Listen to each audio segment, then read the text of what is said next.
Let's look at another example. Determine the pressure drop delta P required to operate spray nozzles of different orifice diameter d at different volumetric flow rates q for liquids with different density ρ, viscosity μ, and surface tension sigma.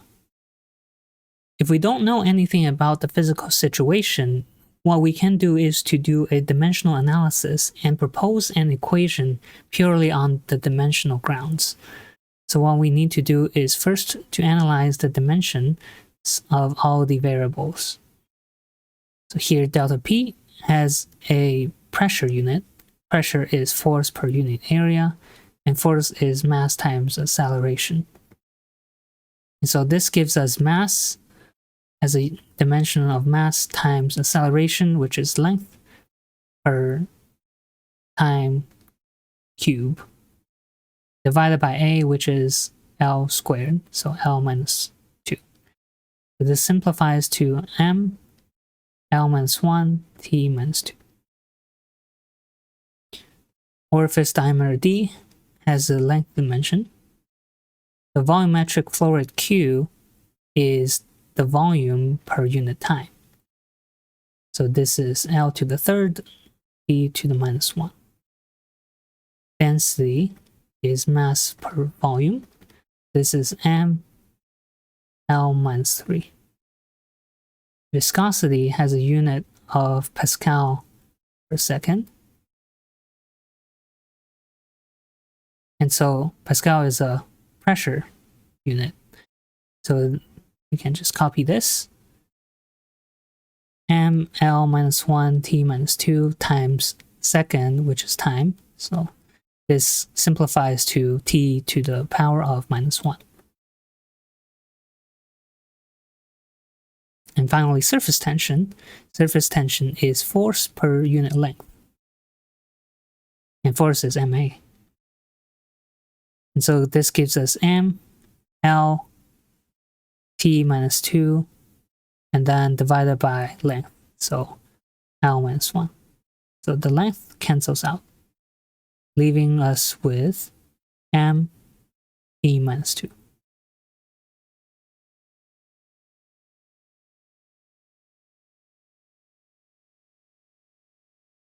Next, we can use the Buckingham Pi theorem to determine the number of dimensionless groups we'll have. So n is the number of quantities. We have 6 quantities. Number of independent dimensions. So here I have an independent dimension of L.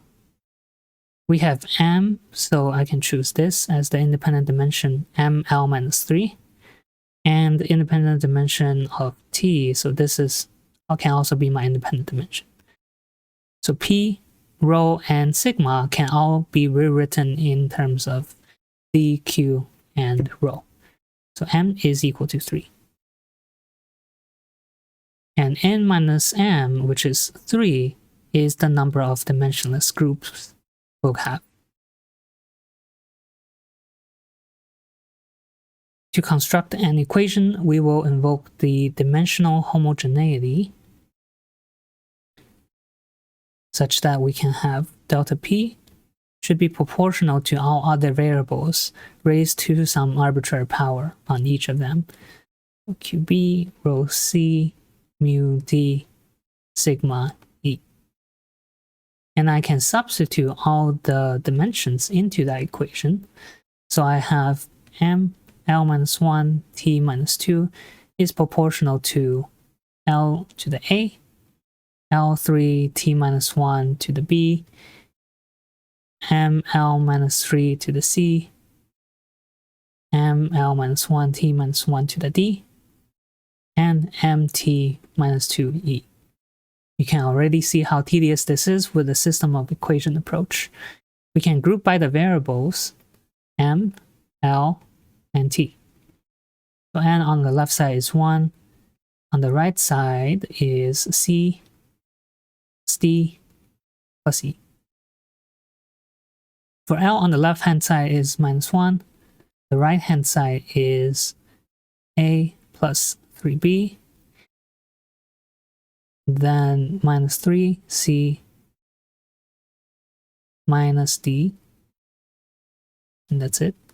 And t, we have on the left hand side minus 2. On the right hand side, we have minus b and minus d and minus 2 e. You can rearrange these equations. I'll skip the rearrangement and just give the result. C is 1 minus d minus e. And rearrange to b. This is equal to 2 minus d minus 2e. And a can be written as minus 4 plus d plus 3e. Okay, so you're basically rewriting C, B, and A in terms of D and E.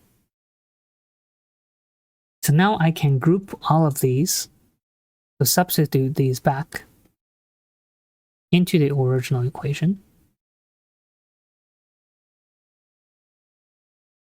We should have delta P should be proportional to d raised to the power of a, which is minus 4 plus d plus 3e.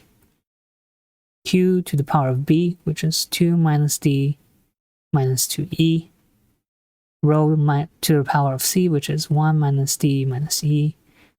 Mu of d, rho, sigma of e. Now we can group by exponent.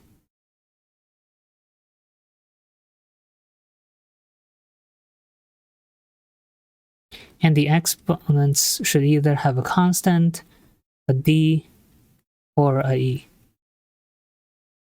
Okay, so delta p is proportional to, let's first extract the constants.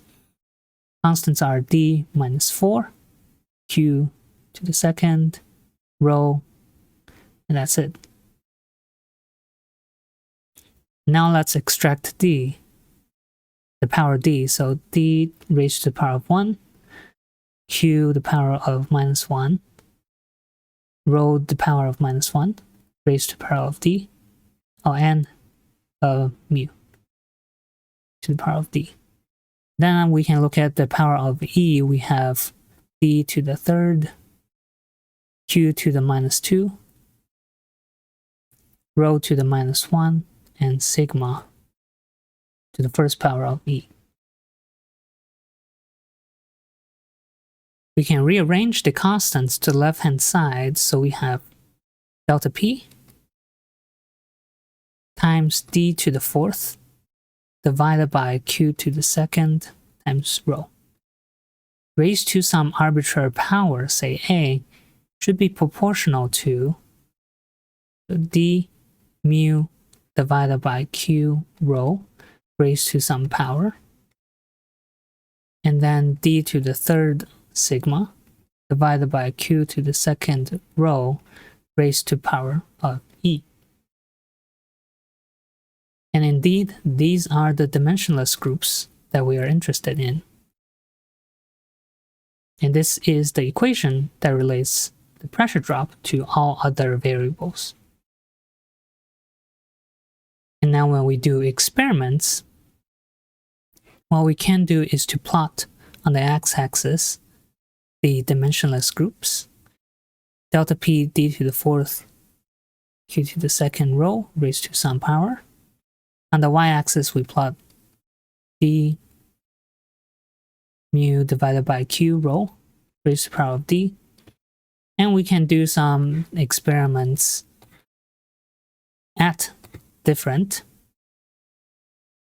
numbers of d to the third sigma divided by q to the second rho raised to the power of e.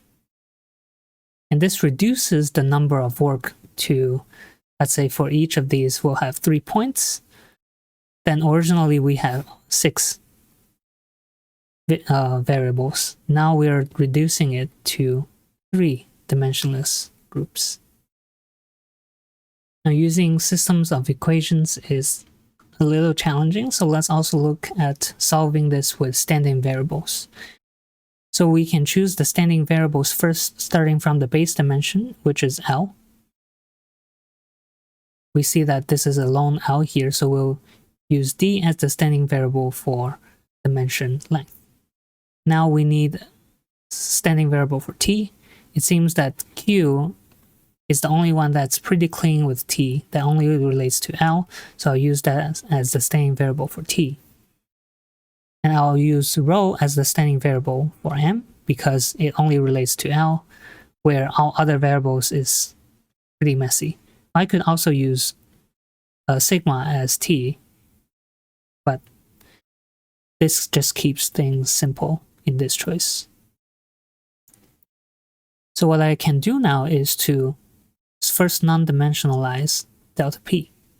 So delta p's dimension is m, L minus 1, t minus 2. I'll leave L the last because t and m also contains L, so it will make things messier if I deal with it first. So let's start with t. So the t is, the variable is q, and its dimension is L to the third, t minus 1. We already have a t to the minus 2. What we want is a t to the second. So how do I get t to the second with this? I'll raise it to the minus 2 power.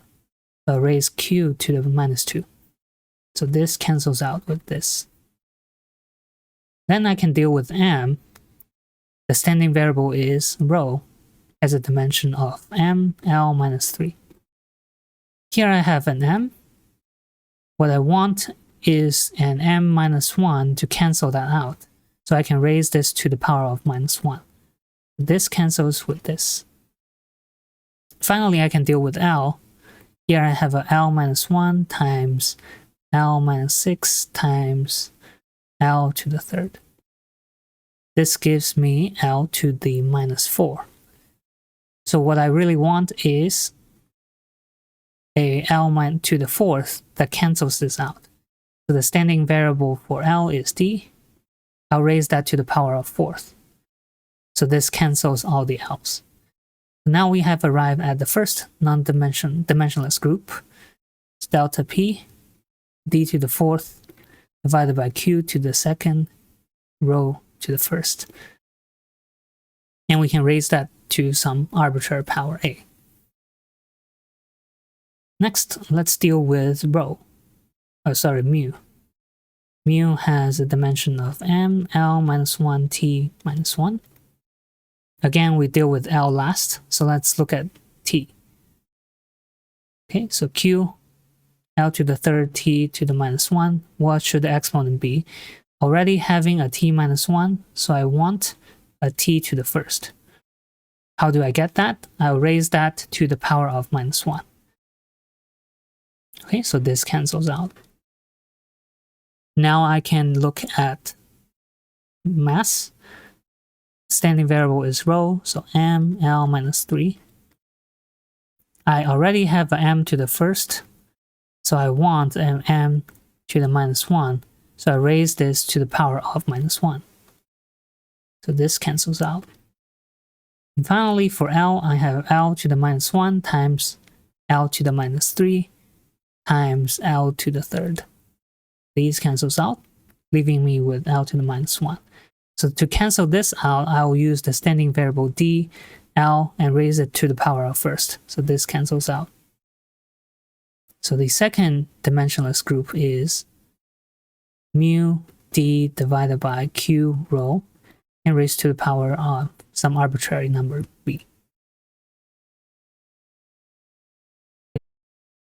And now let's find out about the last dimensionless group by non-dimensionalizing the surface tension sigma.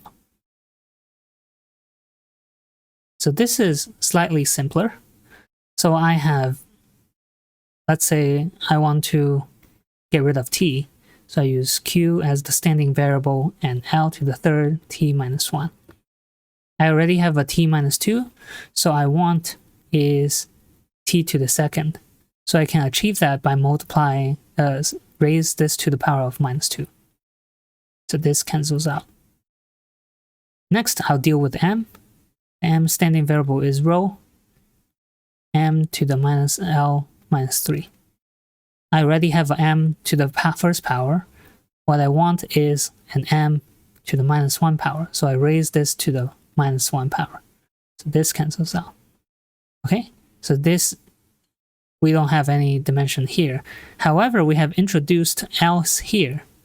So I have L to the third times here, which is L to the third. So I have a L to the 6. So what I can do is to use the standing variable of L, which is D.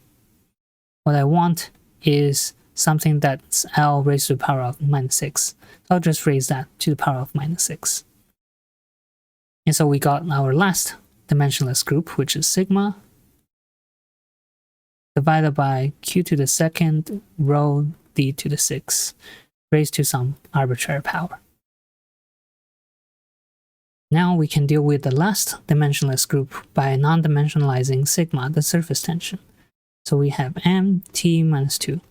So let's first non-dimensionalize the m. M, the standing variable is rho. Its dimension is ml minus 3. What we want is something, we already have an m to the first. We want m to the minus 1. So to do that, I'll raise this to the power of minus 1. So this cancels out. Let's handle t next. The standing variable for t is q. Has a dimension of L to the third t minus 1. And we already have a t to the minus 2. So what I want is a t to the second. And how do I get t to the second? I raise this to the power of minus 2. So this cancels out. Okay, it seems to be done. However, we have introduced L along the way. So we have to solve that as well. So we have L to the third times L to the minus 6. So this has a dimension of L to the minus third. So what I can deal with this is by using the base dimension standing variable for L, which is D. And what I want is something that's L to the third, so I can cancel this out.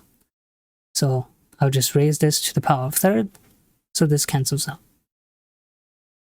So the non-dimensional group here I have found is sigma d to the third divided by rho q squared raised to some arbitrary power, say c. You can verify that this result is consistent with the results that we got with the system of equations.